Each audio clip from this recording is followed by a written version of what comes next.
culture's most familiar aliens, and they are known as the Greys. But what do we know about these presumed extraterrestrials?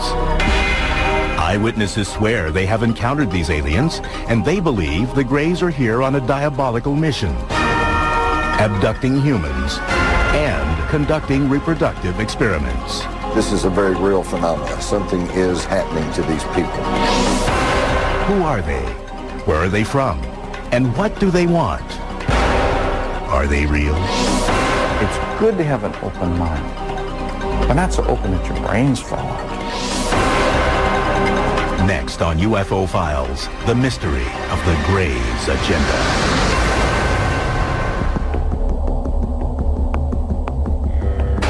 The Greys. They are depicted in books, magazines, and in the movies.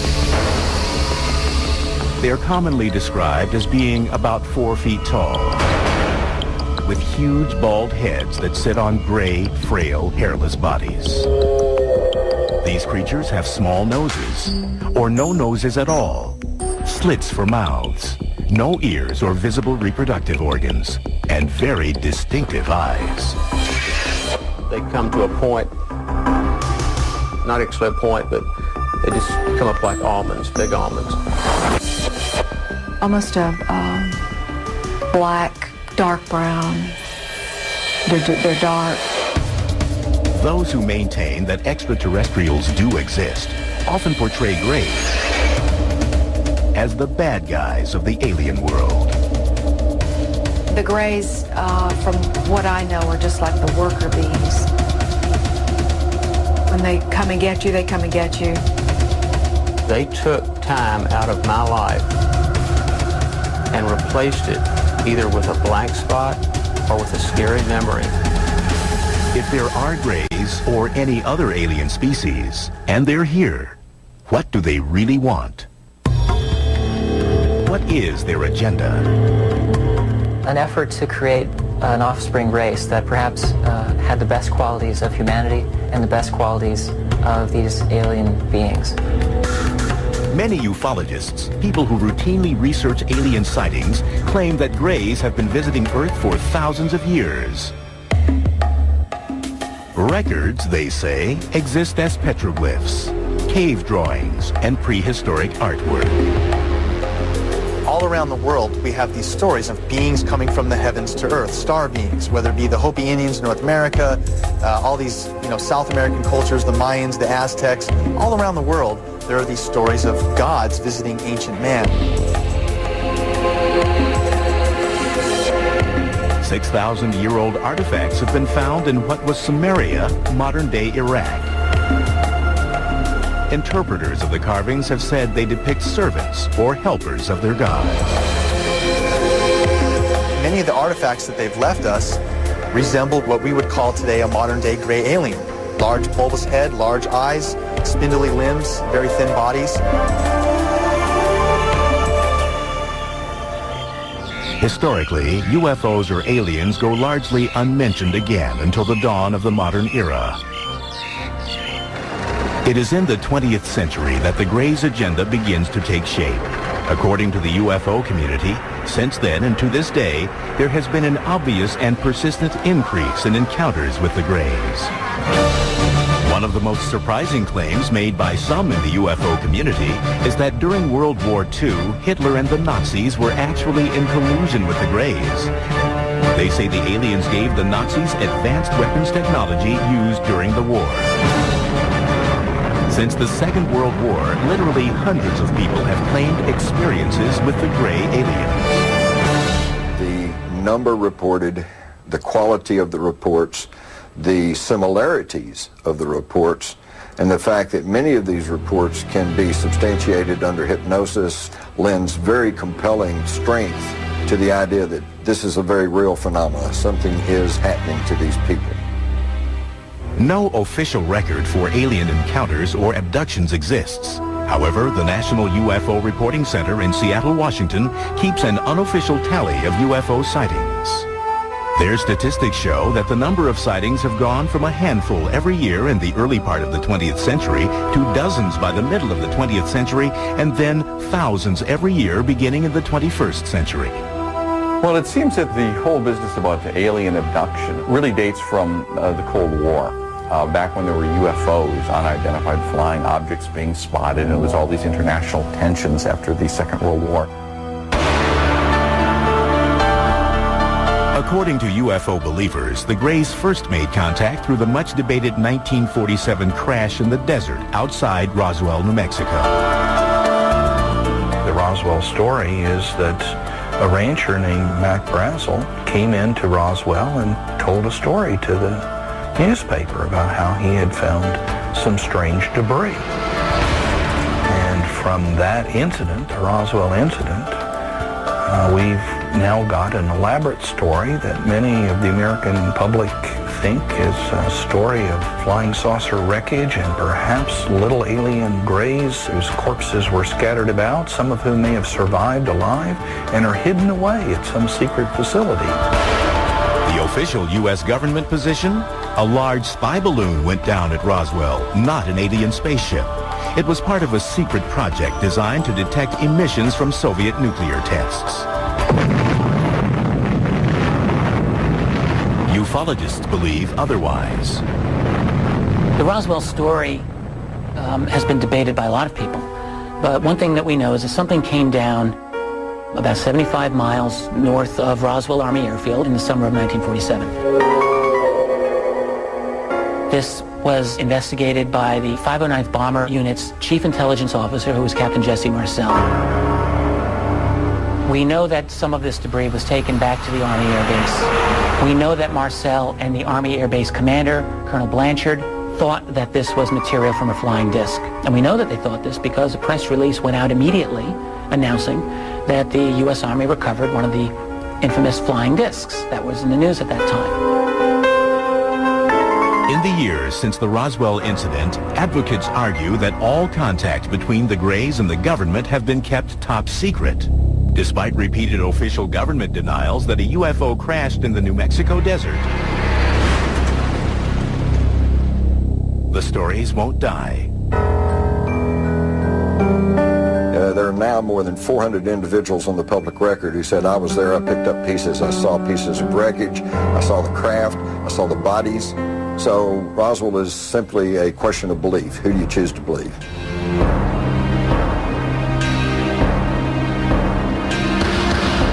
Fact or fiction? UFO sightings increased dramatically after the Roswell incident. In the 1950s, movie makers soon seized on these stories, and for the first time, alien creatures appeared invading Earth with an agenda, sometimes evil.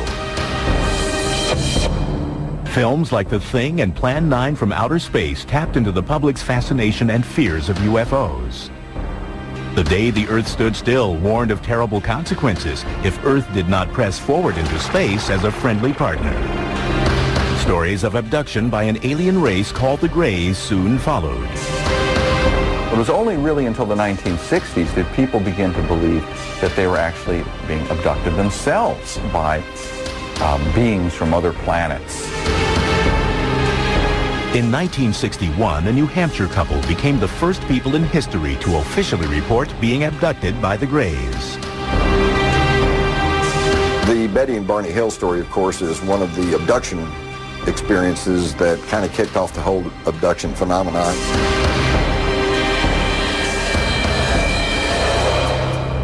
When we come back, Betty Hill, in her last on-camera interview, recounts what the Greys did to her and her husband.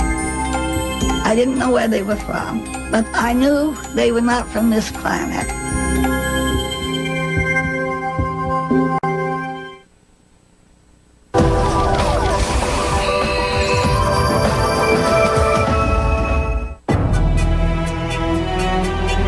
The case of Betty and Barney Hill remains the seminal alien abduction tale.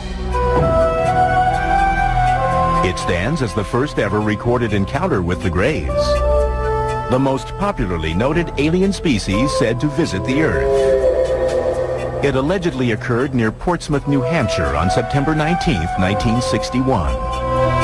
To this day, skeptics cannot dispute every detail of the story. Believers see the Hills incident as the defining moment in Grey history, when the nation and the world awoke to the troubling phenomenon of alien abduction. In her last on-camera interview, the late Betty Hill shared her experience.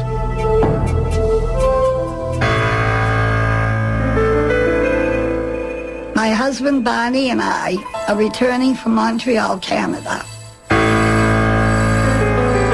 We're traveling down through the White Mountains of New Hampshire when we suddenly spot what we thought was a new star in the sky. And as we watched this, it changed direction and came in towards us. Barney pulled over, grabbed a pair of binoculars, and stepped out of the car to get a closer look at the menacing flying object.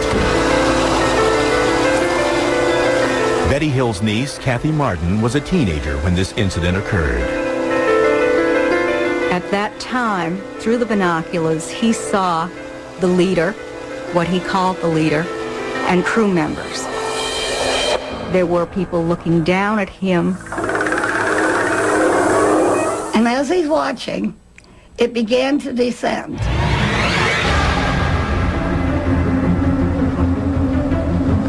And at this point, he became frightened, ran back to the car, yelling that they were trying to capture us. She was screaming to him, "Barney, you damn fool, come back here, get back here." They sped off. A short while later, they heard a buzzing sound. They turned onto a logging road and stopped. There was a roadblock, and there were people in the road. The people approached the car, and they realized at that point that they were not human, that they were the people that Barney had seen in the UFO. This is where their memory lapsed. The next thing they fully consciously remembered was they were driving down the highway again, and they proceeded home. When the Hills noticed the time, they realized that about 2 hours had elapsed that neither of them could account for. That was just the beginning of a mystery that would soon unravel. For nearly 2 years after their experience, the Hills had troubling nightmares. They went to several medical specialists and eventually were referred to Dr. Benjamin Simon, a highly respected Boston psychiatrist and neurologist with an extensive background in hypnotic therapy. Dr. Simon told us these UFO people had caused us to have amnesia. And Dr. Simon removed the amnesia so that we could remember clearly all that had happened.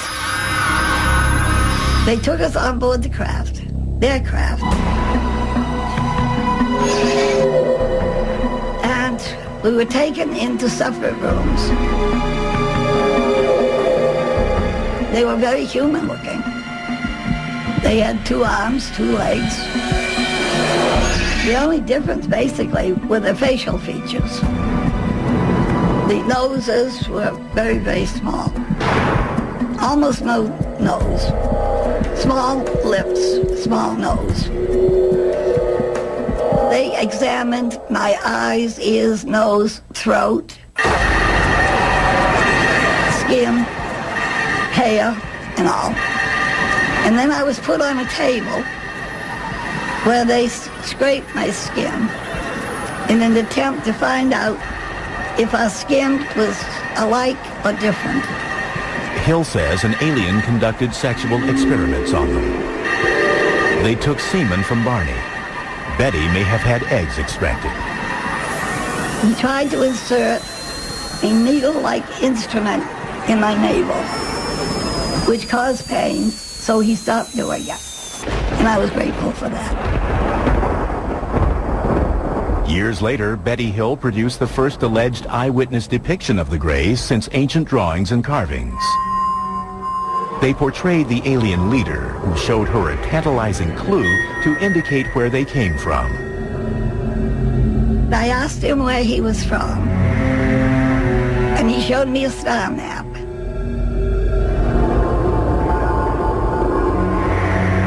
hypnotherapy session, a few years after her encounter, Betty drew a map of an alien star system.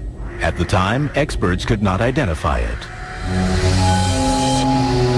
But then, in 1966, Marjorie Fish, an enterprising ufologist and amateur astronomer, became fascinated by Betty Hill's star map.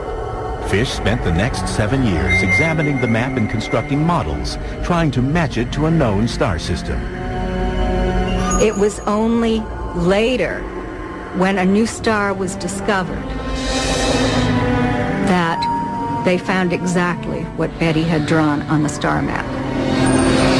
In 1973, after reviewing 23 star models, Marjorie Fish claimed to have found a fit. She declared that Betty Hill had drawn a star system some 40 light years from Earth, Zeta Reticuli. At the California Institute of Technology, Dr. Charles Beichman, one of the world's foremost astronomers, examined Zeta Reticuli. We have no way to possibly travel that far. We don't know of any way for any solid vehicle to go that sort of a distance. But relatively speaking, within the scale of the galaxy, it's a very nearby star. In a conventional Earth-based space shuttle, it would take nearly 1.5 million years to reach Zeta Reticuli.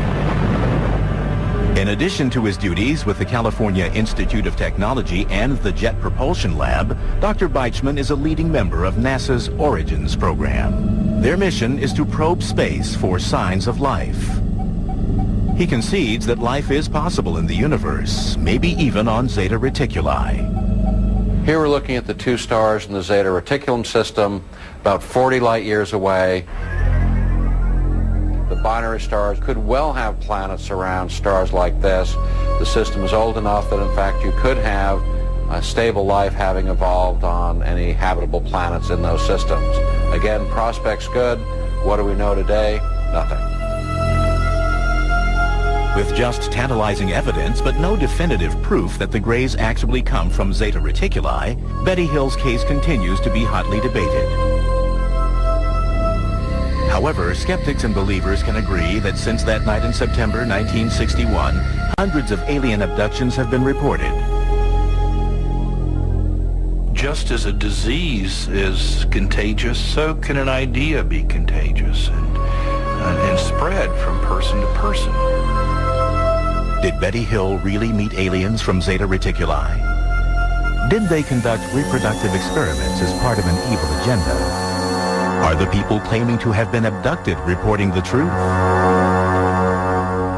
They're dreaming with their eyes open. So they have these hypnopompic, or upon awakening, hallucinations. That's the tactile sensations, the lights, the buzzing, and especially the sense of presence. So many times the debunkers try to explain abductions as people simply mimicking and repeating stories that have been passed around over the years. Well, here's some people who had nothing to go by. Nobody had ever reported this, and yet their abduction experience is remarkably similar to what we hear from people even to this very day.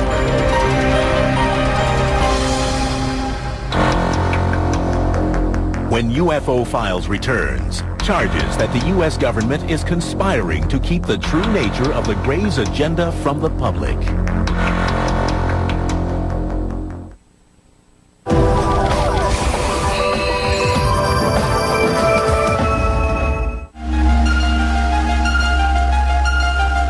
When the Betty and Barney Hill abduction story broke in the 1960s and was soon followed by many more, the general public became entranced with the idea that alien spaceships were visiting Earth and that extraterrestrials, known as the Greys, were abducting humans.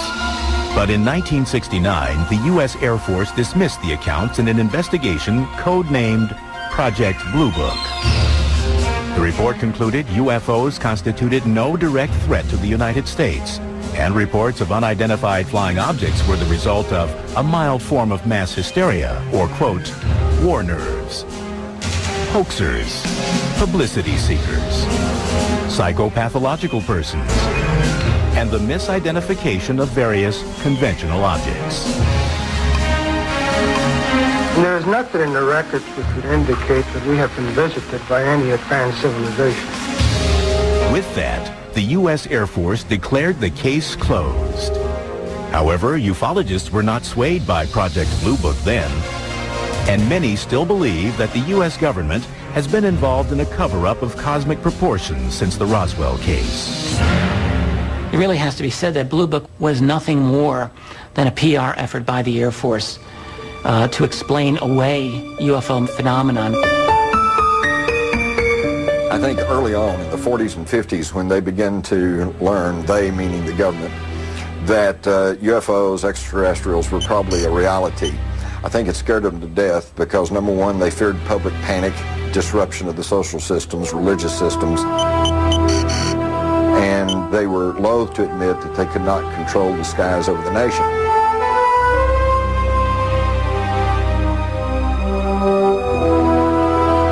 Try as the Air Force might to debunk UFOs again and again through the 50s and 60s, whoever's operating these UFOs didn't appear to read the Air Force reports because they kept showing up.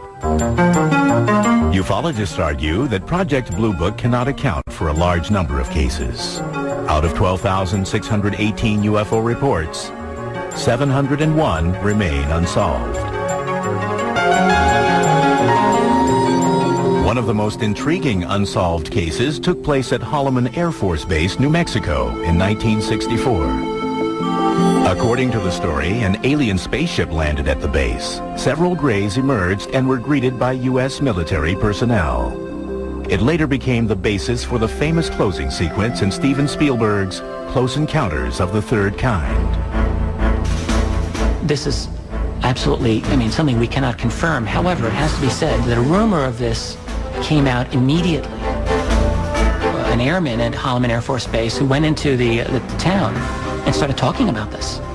And according to the accounts, he was highly distressed, very upset, didn't know what to do, and he was not seen again.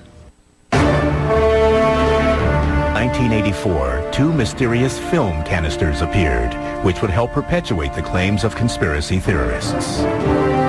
Jamie Chandray in 1984 received this package in the mail, which was undeveloped film. There were two sets of undeveloped film. One was given to Bill Moore and one was given to Jamie.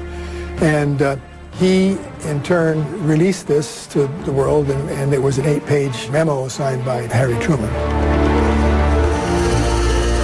Known as the Majestic 12 or MJ-12 documents, they suggested that on July 9, 1947, President Harry S. Truman appointed 12 high-ranking military and national security personnel and authorized them to conduct a covert mission, a top-secret research and development intelligence operation responsible directly and only to the President of the United States.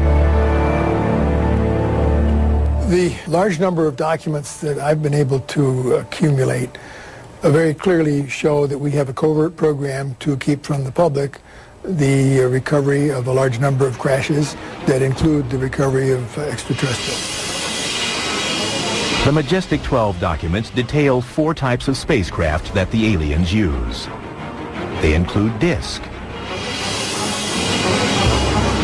cigar, circular, and triangular shaped crafts. But most intriguingly of all, within the pages of the MJ-12 documents, there is, for the first time in history, acknowledgement of alien beings that are known as the Greys. In these official-looking papers, they are called Extraterrestrial Biological Entities, EBEs. There was a special operations manual called Extraterrestrial Entities and Technology, Recovery and Disposal.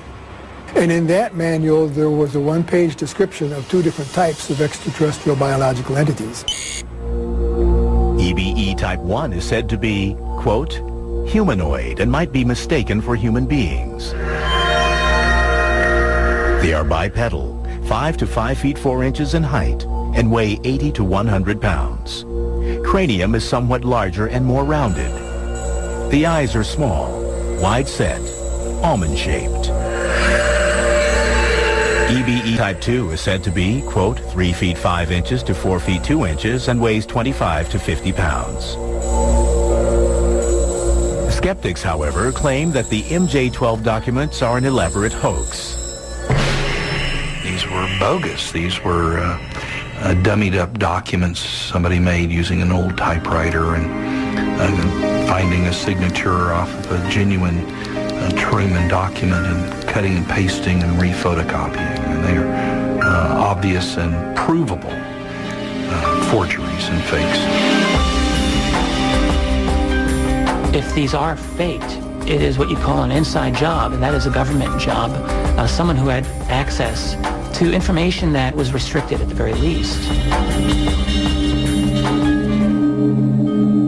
Even more mysterious papers emerged in the 1980s with riveting new details about the Greys.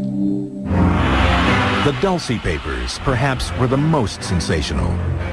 Released in 1987, they allege that the U.S. government is actually in collusion with the Greys in exchange for highly advanced technology. These unsubstantiated documents allege there is an underground facility somewhere in the New Mexico desert where the Greys are secretly enacting their evil agenda. They're using us for breeding because they have fertility problems. We don't know how they reproduce. We know they don't have genitals. Those who subscribe to this theory say the Greys abduct young, pregnant women. Then within the first 3 months, first trimester, the pregnancy spontaneously just terminates. There's no bleeding, there's no spontaneous abortion, there's no regular abortion, there's none of that, and all of a sudden, it stops. Believers say the extraterrestrials extract the unborn child from the victims and use them for their alien-human hybrid program. These fetuses, if you will, are somehow kept by the ETs in usually these tanks, we call them. They're kept in fluid, and then they're somehow raised to be adults. The release of these and other documents, coupled with new sightings, fueled the public's appetite for more information. People alerted to the phenomenon looked to the skies for signs of mysterious crafts and beings from an alien planet. There's no question that the UFO research field really exploded during the 1980s. It's an amazing phenomenon. You have, for the first time, widespread discussion of abductions. At the same time, UFO phenomenon became a major part of U.S. popular culture, world popular culture at that time. It is very much debatable, but some say the term Grey was first used in the 1980s to describe the extraterrestrials that are abducting humans and conducting reproductive experiments. The term itself, Grey, used to describe these beings, seems to have become more common by the early and mid-1980s. I don't believe that it was common before that period of time. But do the Greys actually exist, or are they, in reality, a product of pop culture? The question arises, what happened, and to what extent does life imitate art or the reverse? It's hard to unsort some of this mess. It is my belief that there is a true core of reality to the UFO phenomenon. Ufologists insist that the Earth may be in the midst of a diabolical invasion of Greys. When we come back, we uncover the true horror of the Greys' agenda. They have an ongoing breeding program. I was about 8 weeks pregnant. Then it was just gone.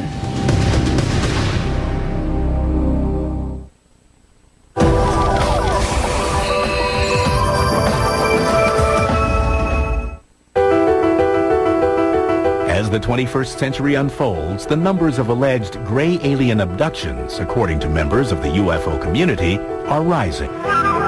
There is no way to verify these numbers, but one unofficial poll conducted by the Roper organization puts the number of alien abductions at 4 million.